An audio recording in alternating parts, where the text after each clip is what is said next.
हम्म. बघा 2.1 झालेलं आहे आपलं. त्याच्यानंतर आपल्याला रॅशनल नंबर बद्दल शिकायचं, इरॅशनल आणि रिअल नंबर. आता हे स्क्वेअर रूट काढण्याची पद्धत आहे बघा. आता ही स्क्वेअर रूट काढण्याची पद्धत कशी आहे, काय आहे, त्याच्याकडे जास्त लक्ष देऊ नका. काय काय गोष्टी सोडून द्याव्या लागतात आपल्याला. ठीक आहे, याच्यावरती क्वेश्चन येत नाही, नाही तर मग तुम्हाला असं सॉल्व्ह करावं लागेल त्याला. 1+1 24, 281 2824 28282 यानं भाग द्यावा लागेल. म्हणजे सरळ सरळ सांगायचं काय, असा क्वेश्चन एक्झाम मध्ये आला तर तुमचा काय जाणार, वेळ. वेळ जाऊन पण आन्सर बरोबर येईल हे शक्य आहे का? नाही. म्हणजे वेळ गेलाच चालतो पण आन्सर बरोबर यायला पाहिजे. मग अशा क्वेश्चनसाठी वेळ घालायचा नाही, कारण अशा क्वेश्चन लॉर क्वेश्चन 100% असतो. ठीक आहे. आता हे रेडियस दिलेली तुम्हाला ऍक्टिव्हिटी. डायमीटर तुम्हाला माहिती आहे किती येईल, दुप्पट. किती येईल, 14. ठीक आहे, गोष्टी पटकन क्लिक झाल्या पाहिजे. डायमीटर किती येईल इथं, 14. हे किती येईल, 16. हा 11.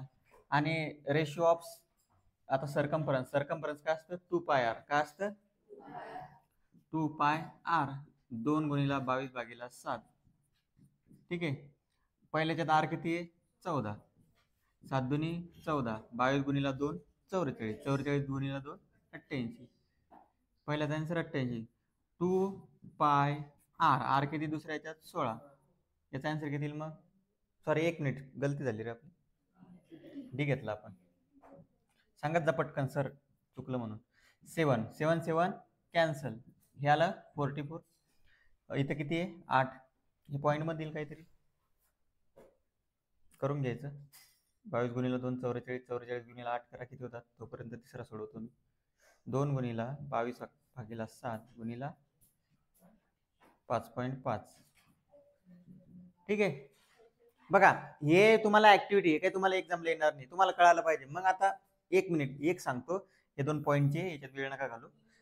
करू शकता तुम्ही 22 × 2 44 × 8 त्याला भागीला 7. याला पण करू शकता 22 × 2 × 5.5 त्याला भागीला 7. नंतर करून घ्यायचं. ते मेन काय, रेशो C/D. सी काय, सी सरकमफरन्स. डी काय, डायमीटर. ठीक आहे, यांचा रेशो 2 न भाग द्यायला किती जाईल, 22. आणि हा होईल 7. किती आला रेशो, 22/7. आता समजा सरकमफरन्स आहे, काय सरकमफरन्स. सरकमफरन्स काय असतं, 2πr. ठीक आहे. सरकमफरन्स काय असतं, लक्ष द्या, हे मेन इथं. सरकमफरन्स काय असतं, 2πr. D upon D. आता हा जो डी आहे, हा डी म्हणजेच काय असतं रे, डायमीटर. तो रेडियसच्या दुप्पट असतो ना, म्हणजे 2r कॅन्सल. म्हणजे आन्सर काय आलं, पाय. म्हणजे याची पण किंमत 22/7 येईल, याची पण किंमत काय येईल, 22/7. ठीक आहे, समजलं. म्हणजे सरळ सरळ या सगळ्यांचे रेशो काय येईल, 22/7. कळालं. क्वेश्चन लिहिला का, बर. पुढचा क्वेश्चन लिहा बघा. 1 मिनिट. बर बघा, काय समजलं तुम्हाला याच्यावर, की सरकमफरन्स आणि डायमीटरचा रेशो तोच येतो. ठीक आहे. आता बघा हे थोडे म्हणजे तुम्हाला न समजण्यासारखी एक्सरसाइज आहे, प्रॅक्टिस सेट म्हणा त्याला. आता थोडं डिफरंट येते बाकीच्या मॅथपेक्षा. आपल्याला फक्त शो करायचं आहे, लक्ष द्या. Question number 1. समजा आपण काय म्हणू, त्याला प्रत्येक गोष्टीला आपल्याला समजा म्हणजे ऍझ्युम करावं लागतात गोष्टी. Let 4√2 is rational number. समजा आपण त्याला काय म्हणू, रॅशनल नंबर. सपोज पकडला आपण, हा कोणता नंबर आहे, रॅशनल. ठीक आहे. Therefore 4√2 is equal to P/Q करायचं. काय करायचं, P/Q. सिंगल नंबर असेल तर काय करायचं, P/Q. आता हे जे P/Q राहील इथं, where P and Q are integer. Integer म्हणजे काय रे, कोणते नंबर असतात, निगेटिव्ह. इथं काहीच विचारायचं नाही सर, हे कसं आलं, हे कन्सेप्ट काय, इंटिजर काय घेतलं. इथं फक्त समजून घ्या की आपल्याला अशा पद्धतीनं सोडवायचं. ठीक आहे. 4√2 is a rational number. Number टाकला एक, रॅशनल नंबर. त्याच्यानंतर 4√2 ला काय म्हटलं आपण, P/Q. Where P and Q are integer. आणि Q 0 नाही पाहिजे. किती नाही पाहिजे, 0. Q किती नाही पाहिजे, 0. ठीक आहे. समजलं? आता मला सांगा याच्यामध्ये बट मला एक गोष्ट सांगा तुम्ही, 4 त्याच्यानंतर पी अँड क्यू हे सगळे काय रे, कोणते नंबर आहे सगळे? पी अँड क्यू कोणते? इंटिजर. 4 कोणता नंबर आहे? नॅचरल नंबर आहे, होल नंबर आहे, आणि तो पण काय? इंटिजर. ठीक आहे, बरोबर आहे ना? समजलं ना? एवढं लक्षात राहू द्या. बघा या 4 ला इकडे नेलं तर काय होईल? √2 is equal to P upon 4Q होतील. होईल का? 4 कसे? मल्टिप्लिकेशन मध्ये. इकडे गेल्यानंतर काय झाले? डिव्हिजन. पण आता मी काय म्हणलं तुम्हाला, 4 पी क्यू हे सगळे काय आर इंटिजर्स. मला सांगा उजवी बाजू सारखी ना, उजवी डावी बाजू कशी यायला पाहिजे? सारखी. म्हणजे बघा याच्यावर फक्त या हा जो शब्द आहे ना, याच्यावर सगळं क्वेश्चन आहे. हा शब्द समजला पाहिजे, इंटिजर्स. काय म्हटलं? 4√2 इज अ रॅशनल नंबर. समजा म्हटलं आपण 4√2 काय आहे? Rational number. त्याला आपण पी अपॉन क्यू मध्ये दाखवलं. कशाच्या फॉर्म मध्ये दाखवलं? P upon Q. कारण कोणत्याही नंबरला आपण पी अपॉन क्यू मध्ये दाखवू शकतो. समजा हा 10 नंबर आहे. किती आहे? 10. याला पी अपॉन क्यू मध्ये दाखवा बरं. कसं दाखवचाल? 20/2 किंवा 40/4 किंवा सांगा तुमच्या मनानं 70/7. बरोबर आहे ना? या नंबरला आपण कोणत्याही पी अपॉन क्यूच्या फॉर्म मध्ये दाखवू शकतो. कोणताही नंबर असू द्या त्याला आपण पी अपॉन क्यूच्या फॉर्म मध्ये दाखवू शकतो. ठीक आहे, मग आपण 4√2 रॅशनल नंबरला पी अपॉन क्यूच्या फॉर्म मध्ये आपण दाखवू शकतो. एवढं समजलं? मग आपण 4√2 ला पी अपॉन क्यूच्या फॉर्म मध्ये दाखवलं. Where P and Q are काय? इंटिजर. बघा हे नंबर 2 काय येणार? नेहमी इंटिजर्स. काय येणार? इंटिजर. इंटिजर म्हणजे घाबरायचं नाही. इंटिजर म्हणजे काय? पॉझिटिव्ह, निगेटिव्ह आणि 0 सगळे नंबर त्याला काय म्हणतो आपण? इंटिजर. मग हे 4 कुठे गेले? डिव्हिजन मध्ये. जर हे 2 इंटिजर आहे तर 4 पण काय येणार? इंटिजर. 4 ऑलरेडी तसा इंटिजरच आहे. म्हणजे हे तिन्ही काय? इंटिजर. सरळ सरळ काय? उजवी बाजू काय आहे? उजवी बाजू काय? सारखी. मग डावी बाजू काय यायला पाहिजे? सारखी. मग देअरफॉर √2 इज ऑल्सो इंटिजर किंवा रॅशनल नंबर म्हणू आपण त्याला.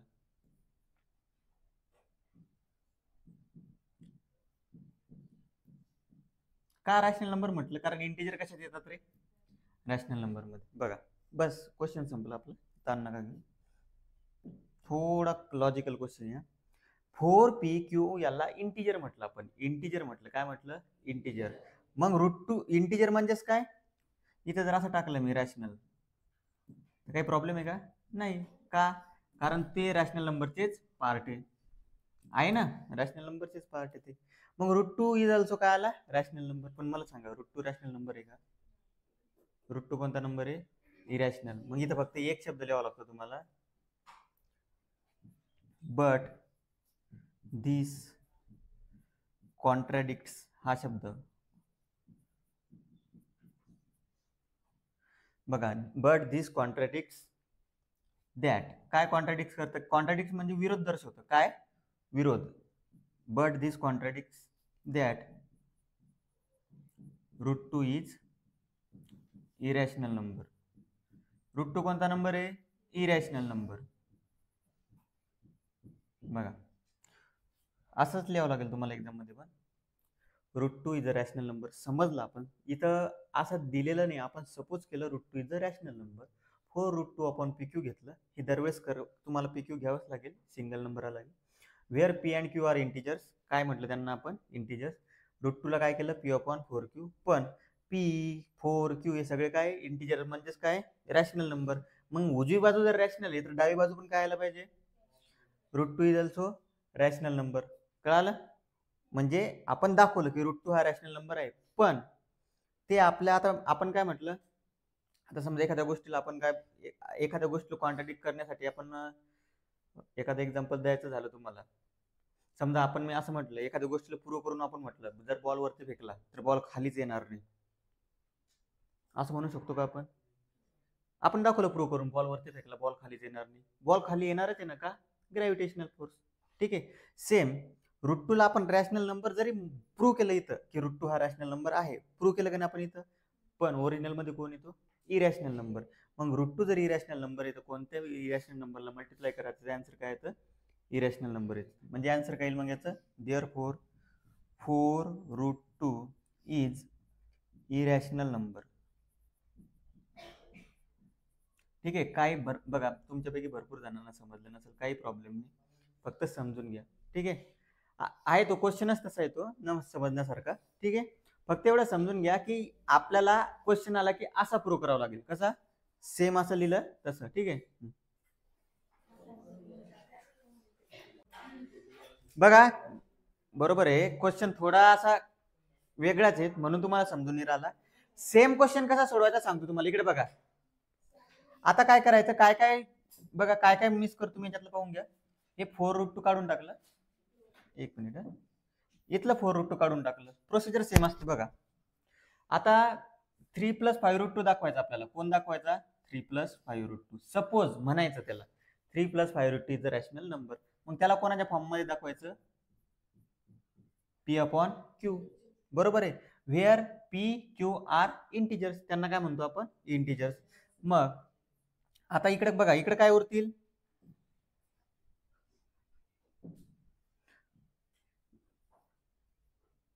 बघा आपल्याला इकडे फक्त √5 जर ठेवला मी, असा काय ठेवला, √5, तर हे तिकडे गेल्यानंतर काय होतील, मायनस. बरोबर आहे. पण मला सांगा, परत तीच कंडिशन आली आपल्याकडे, काय, 3P आणि Q आर इंटिजर्स. म्हणजे हे तीन काय, इंटिजर्स. का, P आणि Q ला काय म्हटलेलं आपण, इंटिजर. आणि इंटिजर मधून 3 मायनस केले म्हणजे काय होईल, इंटिजरच येईल ना. शेवटी काय होणार आहे बघा, 10/2 आहे समजा, की 10/3 आहे. त्याच्यातून 3 मायनस केले आपल्याला काय भेटणार आहे, इंटिजरच भेटणार आहे. म्हणजे इंटिजर मधून जर इंटिजर नंबर मायनस केला तर शेवटी इंटिजरच भेटणार आहे. आणि इंटिजर म्हणजेच काय, रॅशनल नंबर. तो चार्ट आठवा पहिला, इकडून रॅशनल लिहिलं होतं, इकडून काय लिहिलं होतं, इरॅशनल. हे जर कन्फ्युजन होत असेल इंटिजर रॅशनल, तर एकदा परत पहिला व्हिडिओ पाहून घ्या, कुठपर्यंत, नंबर सिस्टीम पूर्ण. ठीक आहे. मग 3PQR काय, इंटिजर्स. मग ते जर इंटिजर्स आहे, उजवी बाजू जर रॅशनल नंबर आहे, तर डावी बाजू पण काय आलं पाहिजे, रॅशनल. म्हणजे √5 पण काय आलं पाहिजे तुमचा, रॅशनल नंबर. पण √5 रॅशनल आहे का, परत तीच गोष्ट आली. But this contradict that √5 is a irrational number. Therefore same आहे, काहीच फरक नाही. 3 + √5 इज अ रॅशनल नंबर. ठीक आहे, समजलं. काय काय चेंजेस केले बघून घ्या. काही क्वेश्चनला तसंच आपल्याला ठेवावं लागतं, लक्षात राहू द्यावं लागतं. याच्यात कन्सेप्ट जास्त आहे. सेम क्वेश्चन आहे, सेम, फक्त हा नंबर बदललेला आहे. काय काय चेंजेस करायचे तुम्हाला कळालं ना. ते चेंजेस तुम्ही त्या क्वेश्चन मध्ये करून दाखवा किंवा घरून सोडवा. जाऊ द्या, इथं नका करू. थोडा दिमाग लावा घरी गेल्यानंतर. होता ना क्वेश्चन, कुठे गेला,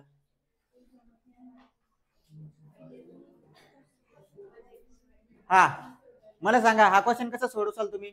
5√7 सेम, 5√7 नंतर 5 तिकडे पाठवायचे, हे लिहून घ्यायचं भारूड, आणि मग शेवटी कीर्तन करायचं. ठीक आहे. बघा क्वेश्चन जर जमले तर सोडवा, नाही तर एवढं काही नाही. और क्वेश्चन असतील, समोरचा क्वेश्चन इंटरेस्टिंग आहे, थोडा मजेशीर आहे. हा लक्ष द्या. बघा आता, रिप्रेझेंट नंबर √5 आणि √10 नंबर लाईन. आता बघा सिंपल मध्ये एक गोष्ट सांगतो तुम्हाला, याच्यातून एक काढायचा. किती काढायचा, एक. एकदम सिंपल सांगतो बघा.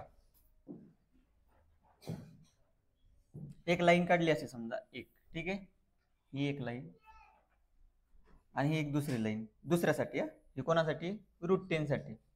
आणि वरची लाईन √5 साठी. ठीक आहे. आता आपण याला नंबर देऊन टाकायचे. बघा सिंपल, अगोदर समजून घ्या. इथून चालू करा, 0, इकडे एक -1 देऊन टाकायचा. ठीक आहे. बघा 0 हे अंतर सारखं पाहिजे, अंतर सारखं पाहिजे. 1 2 3 4 पर्यंत काढायचं. कुठपर्यंत काढायचं, 4. हे पण कुठपर्यंत काढसाल, 4. 0 1 2 3 आणि 4. कंडिशन अप्लाय काय करायची, पण हे अंतर सारखंच पाहिजे. हे आणि हे किती, 2-2 सेंटीमीटरचं घ्या. किती सेंटीमीटरचं घ्या, 2-2, तेव्हा मोकळे दिसेल. बरोबर आहे. आता 5 साठी 5च्या अगोदरचा स्क्वेअर कोणता आहे, 4. 5चा अगोदरचा स्क्वेअर कोणता आहे, 4. 4 हा कोणाचा स्क्वेअर आहे, 2चा. मग 2 पासून एक 1 सेंटीमीटरची लाईन बघा, 1 सेंटीमीटर 2 सेंटीमीटर सांगतो ते काय. हे अंतर किती घेतलं तुम्ही? 2. हे अंतर किती? 2. हे अंतर किती? 2. हे अंतर किती? 2. हे जर 2 घेतलं तर लाईन किती घ्यायची? 2 सेंटीमीटर. हे जर अंतर 3चं घेतलं तर लाईन किती घ्यायची? 3 सेंटीमीटर. हे जर अंतर 1चं घेतलं तर लाईन किती घ्यायचा? 1 सेंटीमीटर. पण तुम्हाला किती घ्यायची? 2. आता 10च्या अगोदरचा स्क्वेअर कोणता आहे? 9. कोणाचा आहे? 3. मग कोणत्या पॉईंटवरून मारताल तुम्ही? 3 नंबरचा. किती सेंटीमीटर? जेवढं हे घेतलं. बघा असं काहीच नाही की सेंटीमीटर मध्येच म्हणून. तुम्ही जेवढं हे अंतर घेसाल, हे सगळं अंतर सारखं पाहिजे, तेव्हा ग्राफ बरोबर येईल. तो कितीचं अंतर घ्यायचंय? 2. ठीक आहे. मग याला वरती असं वरती वाढवायचं, याला थोडं. ठीक आहे, असं वरती वाढवा. आणि जिथं आता समजा 2 सेंटीमीटरचं अंतर इथं आलं ना, ठीक आहे, समजा इथं आलं, बरोबर आहे. कळालं इथपर्यंत? सांगा, इथपर्यंत कोणाला काही डाऊट नाही? ठीक आहे. मग 0 पासून जिथपर्यंत अंतर आहे ती लाईन जोडून घ्यायची.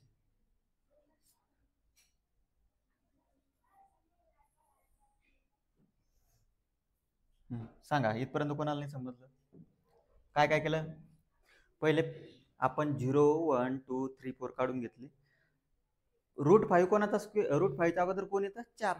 4 कोणाचा स्क्वेअर? 2चा. अंतर घेऊन घेतलं. 10च्या अगोदर कोण येतं? 9. 9 कोणाचा स्क्वेअर आहे? 3चा. हे अंतर बरोबर घेतलं. ठीक आहे. आता काय नाही, शेवटची स्टेप आहे.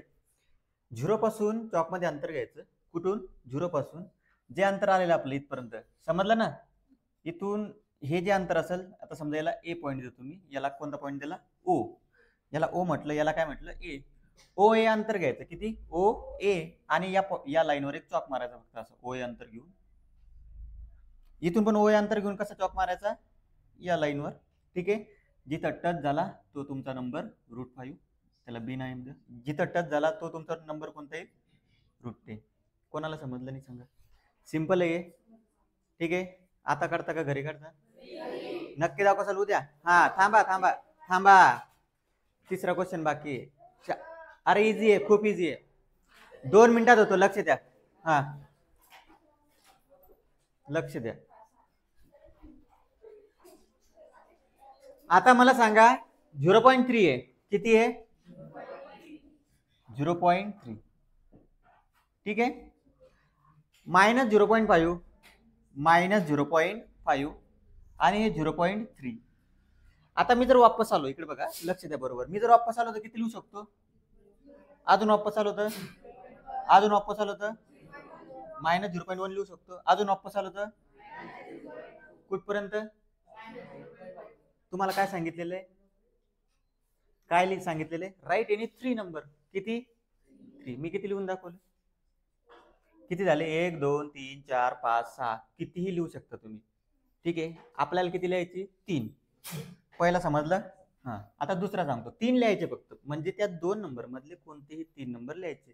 दुसरा क्वेश्चन, -2.3 -2.3 आणि -2.33. सर मग आता याच्यात कसं लिहायचं? हे तर सारखं नाही. मग त्याला सारखं बनवा. किती झाले? 30. 30 आणि 33 मध्ये एवढे नंबर बसतात का? 2च आहे. 31 आणि 32. आपल्याला किती पाहिजे? 3. मग अजून एक 0 वाढवा. आता सांगा किती नंबर बसतात? -301 302 303. किती बसतात टोटल? 29 30 नंबर बसतात. आपल्याला किती पाहिजे? नंबर वाढवला, नंबर चेंज झाला का? नाही. म्हणजे काय करायचं? हे नंबर फक्त वाढवायचे. 3 लिहिता येईल कोणते नंबर? हा. आता 5.2 आणि 5.3 तसं पाहिलं त्याच्यात काही अंतर आहे का? मग 20 आणि 30 केलं तर किती नंबर झाले सांगा आता त्याच्यामध्ये? 10. 10 पैकी किती लिहायचे? 3. शेवटचा क्वेश्चन, -4.5 आणि -4.6. बसतात का नंबर? मग याला जर 50 केलं आणि याला 60 केलं तर किती बसले आता? काही प्रॉब्लेम? ठीक आहे. 0 बघा, पॉइंटच्या नंतर 0 वाढवल्यानं व्हॅल्यू मध्ये फरक पडत नसतो. ठीक आहे.